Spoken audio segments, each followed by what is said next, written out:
Welcome back. An ABC 17 News investigation reveals many Missouri school districts and law enforcement agencies lack requirements for active shooter drills. For this report, I submitted record requests to 10 mid-Missouri school districts to better understand how they are preparing for potential threats and how often active shooter drills are taking place in a school year. I found that most schools are doing at least one drill a year, but one district doesn't do any. Come on, keep going. It's only a drill, but if a real threat comes, is your child's school ready? Right now, active shooter drills for students in schools are optional. But that changes next year when active shooter drills become a requirement for students, teachers, and staff. It's no longer good enough to just have the adults in the building do a drill. I wanted to know what districts are doing right now to keep your kids safe. I requested records from these 10 school districts to see how often students went through drills over the past 2 years. Columbia Public Schools provided records for all of its 33 buildings. Of those, the majority of buildings conducted at least 2 drills a year.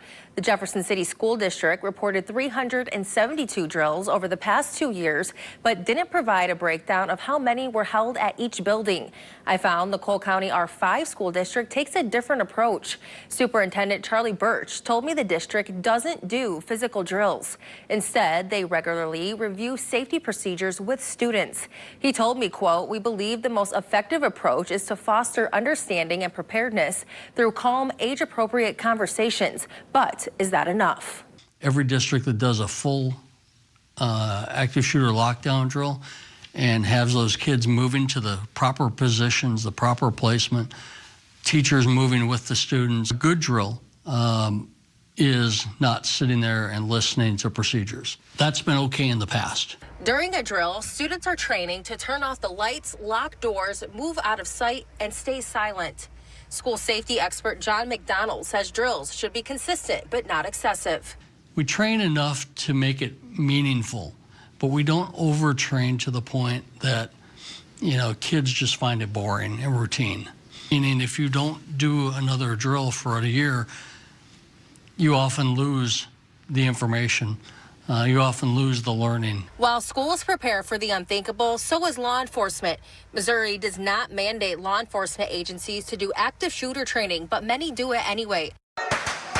That includes the Cole County Sheriff's Office, which trains once a year. Cole County Sheriff John Wheeler says it could be real tomorrow, so the training is critical. Come to me, go down the hallway. It's the fear of unknown that you go into. So the more that you expose my staff to that, the better off they're going to react if they get into the real world situation. You revert to your training. Things like this kind of demand us to step forward, step up, and put our money where our mouth is, if you will.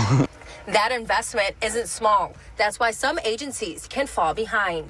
$12,000 worth of just ammunition guns and rounds, and then I would guess that we have another $4,000 in safety equipment. How much money will a community spend to train their officers? Everybody says they need training.